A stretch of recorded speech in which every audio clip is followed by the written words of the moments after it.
This box looks ordinary enough, but it's capable of robbing a bank. That's because inside it lies a laser cutter. Once the bank closes at 5 p.m. and the lights go out at 5:20, it springs into action right on schedule. 2 laser beams fire out, melting through the steel walls of the vault, then shut down precisely at 5:37:21. Why such pinpoint timing? Because that's the only way to ensure the steel gets completely melted while keeping the lasers from triggering the alarm grid beyond the walls. Next, Lucas enters the sewer system through a manhole cover near the bank and follows the tunnels until he's directly underneath. Using a specialized 3-pronged drill bit, he bores a circular hole through the vault's outer wall and suctions out the concrete. Now, both the outer and inner walls are breached, leaving only a middle layer of wire mesh. This mesh sets off alarms at the slightest touch, but Lucas doesn't break a sweat. He grabs a steel rod and carefully threads it through one of the small gaps in the mesh, then drips a few drops of acid onto the vault's lock. The lock corrodes rapidly. He then opens the drainage pipe behind him, and water comes gushing out.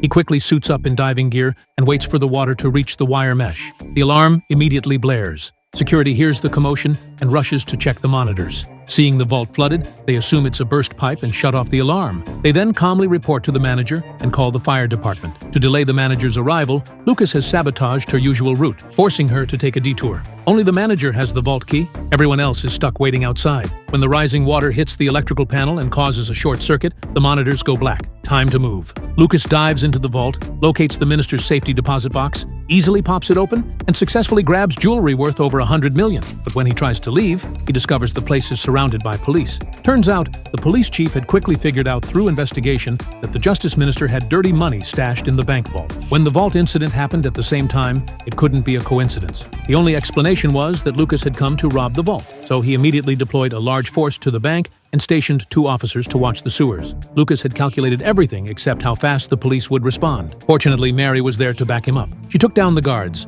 allowing Lucas to make his escape.